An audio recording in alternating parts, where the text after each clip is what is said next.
ते नारायण राणेंची स्टाईल झाली. दुर्दैवाने खासदार झाले, मंत्री झाले, तरीसुद्धा त्यांची जी हऱ्यानाराय वृत्ती जी आहे ती गेलेली नाही, हे त्याच्यातून दिसून येते. आणि राणे स्टाईलने उत्तर देण्याचे दिवस गेले. आता आम्ही सुद्धा काय मेलेल्या आईचं दूध प्यालेलं नाही आहे. सचिन अहिर यांच्या पक्षप्रवेशानंतर, शिंदेच्या पक्षप्रवेशानंतर कुठेतरी सत्ताधारी मंत्र्यांकडून सचिन राणे आता बाकी टीम पण येईल असे देखील होत आहे. दुर्दैवाने त्यांना अद्यापही लोकांना विकत घ्यावं लागतंय. स्वतःच्या पक्षाच्या विचाराचे लोकप्रतिनिधी निवडून आणण्याची हिंमत ह्या लोकांमध्ये, सत्ताधारी पक्षाच्या लोकांमध्ये नाही. म्हणून दुसऱ्याचे आमदार खासदार करोडो रुपये देऊन त्यांना विकत घेऊन आपला पक्ष वाढवण्याचा प्रयत्न करतात. ही लोकशाहीचं दुर्दैव आहे. खूप महत्त्वाचं आहे. या ठिकाणी उद्धव ठाकरे साहेब स्वतः मंदिरात जाऊन या ठिकाणी पूजा करणार आहेत आणि रामरक्षा देखील म्हणणार आहे. त्याचं आंदोलन नेमकं काय असेल, कसं असणार आहे? भारतीय जनता पक्षाने जय श्रीरामाचा जयघोष करीत ह्या देशामध्ये 10 वर्ष राज्य केलेलं आहे. आणि त्यामुळे दुर्दैवाने त्याच जय श्रीरामाच्या खजिन्यावर डल्ला ज्या पद्धतीने मारला जातो आहे, हे पाहिल्यानंतर आता राम बचाव आंदोलन करण्याशिवाय पर्याय राहिलेला नाही आहे. करोडो रुपयाचा म्हणजे दानपेटीतून चोरले गेले. त्यानंतर ज्या सोन्याच्या हिऱ्यांच्या विटा पाठवल्या होत्या, त्याच्यापैकी जवळजवळ 1250 विटा चोरल्या गेल्या.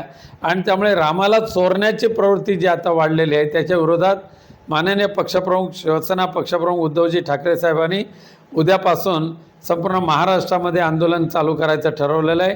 उद्या मुंबईमध्ये ठीक 4 वाजता दादरच्या हनुमान गोल मंदिरामध्ये विसावा हॉटेलच्या समोर आम्ही महाआरतीचं आयोजन केलेलं आहे. त्या ठिकाणी रामरक्षाचं वाचन केलं जाईल, हनुमान स्तोत्र वाचलं जाईल, हनुमान चालिसाचं सामुदायिक पठण केलं जाईल. आणि हे जे संपूर्ण राम वाचवा अभियान संपूर्ण महाराष्ट्रामध्ये आणि देशामध्ये मोठ्या प्रमाणात राबवलं जाईल. गेल्या काही वर्षाला पूरक व्यवसाय असे येत नाही, म्हणजे जे प्रकल्प येतात ते मारकच असतात.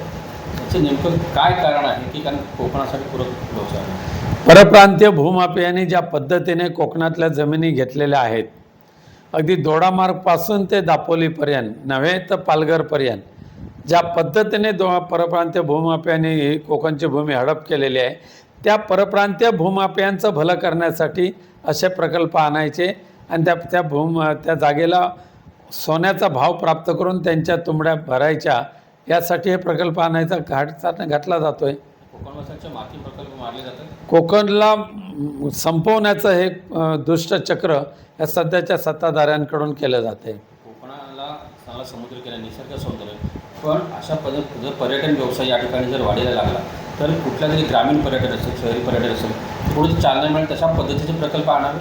सुदैवाने रत्नागिरी आणि सिंधुदुर्ग हा बारमाही पर्यटनाचा दोन्ही जिल्हे आहेत. बारमाही.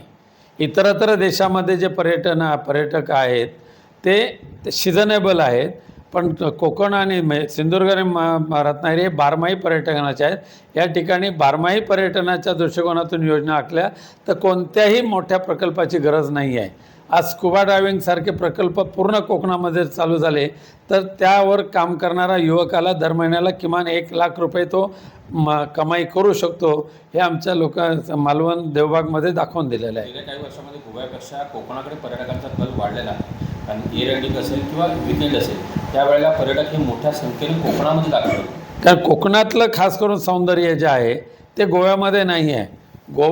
गोव्याची संस्कृती आणि कोकणची संस्कृती याच्यामध्ये जमीन आसमानाचा फरक आहे.